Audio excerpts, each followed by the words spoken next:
Hi guys, today I'm going to talk to you about making a business plan.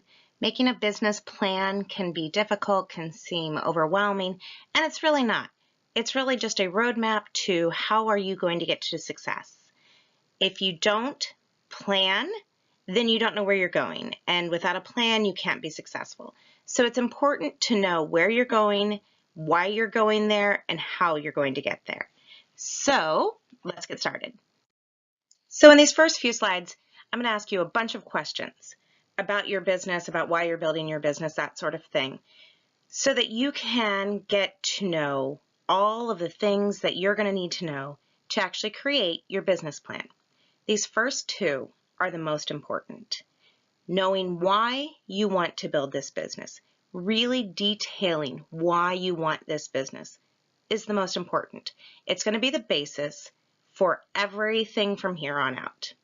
So the first part of most people's why is personal. It's family time, it's travel, whatever. But I want you to really be detailed about it. What does family time really mean? This is where your motivation is going to come from. So when you're getting up on a Monday morning and you're just like, I don't feel it, I don't want to do it. These personal whys are your motivation. If my why is to never miss a basketball game, and I know that on Tuesday there's a basketball game, then going back to that original why gives me the motivation to get up on a Monday morning. So always be very detailed in your personal whys. The second part of your why is going to be the business why. Why make this business? Why now? What do you bring to the marketplace that other people don't bring? Really think about this. Each of us has a set of unique talents that only we have that set us apart and give us an advantage over the marketplace. Are you self-motivated? Do you have a better branding strategy? Do you have a better product?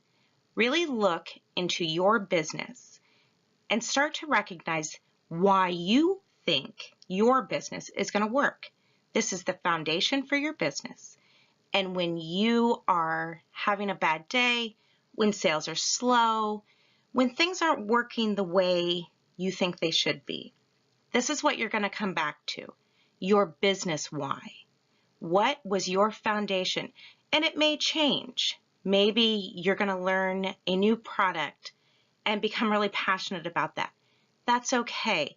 But when you see yourself struggling, it's often because we have started following somebody else's business why. We're not staying true to our business why.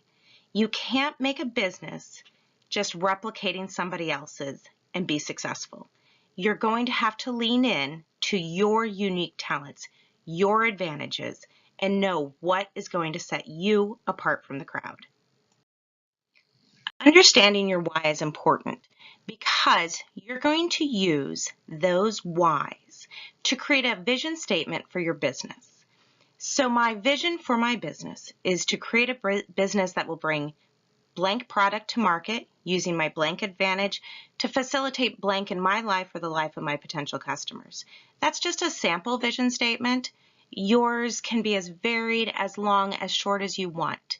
But the point is to create a vision statement that gives you purpose and lets you always remember exactly where, why, how you are building this business. Looking back at your why, what product or service will you bring to market?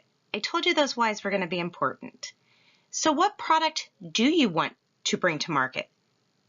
Is there a demand for it? What is the demand? Is that demand growing or is it contracting? How many other similar products are on the market? What's the growth potential for your product? Start to really look into these things so that you know if you are bringing a product to market that the market wants. So now we know what we want to sell. Who do we want to sell it to? Who's your potential buyer? Are they young? Are they old? Are they rich? Are they poor? Start thinking about who's your potential buyer.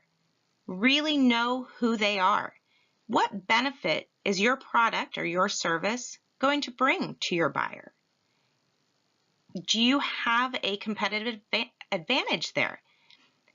Really think about where you can benefit your buyer. Is your buyer pool growing or contracting? Knowing if there are going to be more buyers for your product in the future or less is going to help you determine the market viability for your product and your business. Where is your buyer? And I know you're thinking they're on the internet, they're in my computer, they're on their phones. But more specifically, where are they on the internet? Where do they shop? Where do they find out about the kind of products that you want to sell? Is your current platform attracting your targeted audience? Is where you are selling the best place to be selling your product? Is your buyer there? Is the buyer pool on the platform that you are currently using growing or contracting? Maybe that buyer pool is moving somewhere else. When you know who your buyer is, then you have to go and find them. Figure out where they are. Where are their friends? Where are they shopping? Where are the advertisements working that are converting to your targeted buyer? So now we move on to when. How long is it going to take to build your business? If you are trying to replace a full-time income with this business, how long is that realistically going to take?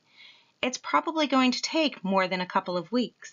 So let's really think about how long is it going to take to build the business to the level that you want so that you can reach those goals and have those things that we first talked about in our why. Do you have the startup capital needed? In order to build any business, there is startup capital. There are things that you need, inventory that needs to be purchased, software, computers, printers, whatever it may be. Really make a list of all of the costs that will be incurred in order to build the business to the level that you want it to be. Is now the best time to start? Is now the best time in your life, in your personal life, in your finances? Is now the best time for the platform you want to be on? Is now the best time of the year? There are a lot of things that come into play of when is the best time to start a business. Really think about all of those things and determine if this is the best time for you. So now that we've determined our who, what, when, where, we know who we're selling to, what we're selling, where we're selling it, when we're going to sell it, and why we're going to sell it, we can start making our business plan. So you're going to start at the top of your page with that mission statement, vision statement, whatever you call it, for your business. What kind of business are you building? Why does your business exist? The next portion of your business plan will be your objectives. What are the objectives with your business? What's the total revenue that you want to create every month, every year? What is the profit? Remember, profit and revenue, two totally different things. So what's your profit per month, per year? What amount of growth year over year can you expect? Do you expect? What's a realistic expectation for growth year over year? Do you have an amount of repeat customers that you want to get? Amount of new products added or value added to your stores? You might also want to include in your objectives some personal objectives. What's the business going to bring to you personally? Whether that's time, travel, financial freedom, whatever it is. These are the objectives that you want to see your business accomplish. These are important because they're measurable and you can go back to them and say, okay, these ones are working, these aren't, and then assess why they're working or why not. After we've created our objectives, we want to sit down and write out the strategies that we're going to use for those objectives. What strategies are you going to use to reach your goals? Really think these through. Are there different platforms that you could be using? Better platforms, a new buyer pool, a different marketing strategy, a different branding strategy. There are all sorts of different strategies that you can utilize in e-commerce to reach the objectives that you have set, to reach the goals that you have for your life. Sitting down and really thinking them through and writing them out takes time, but will help you stay on track and help you reach those goals.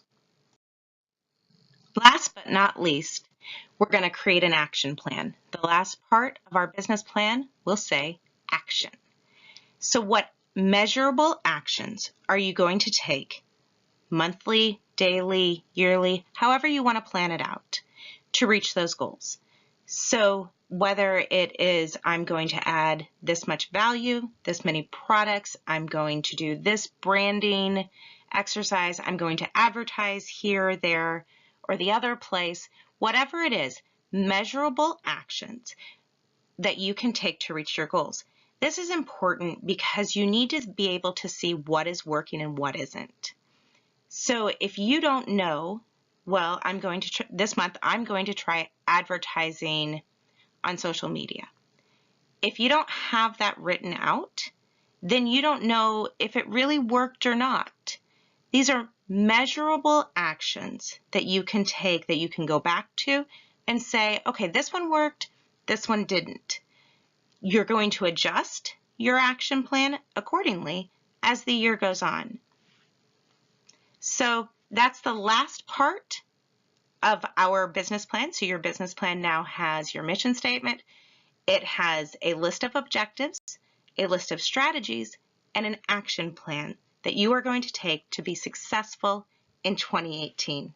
Have a great day.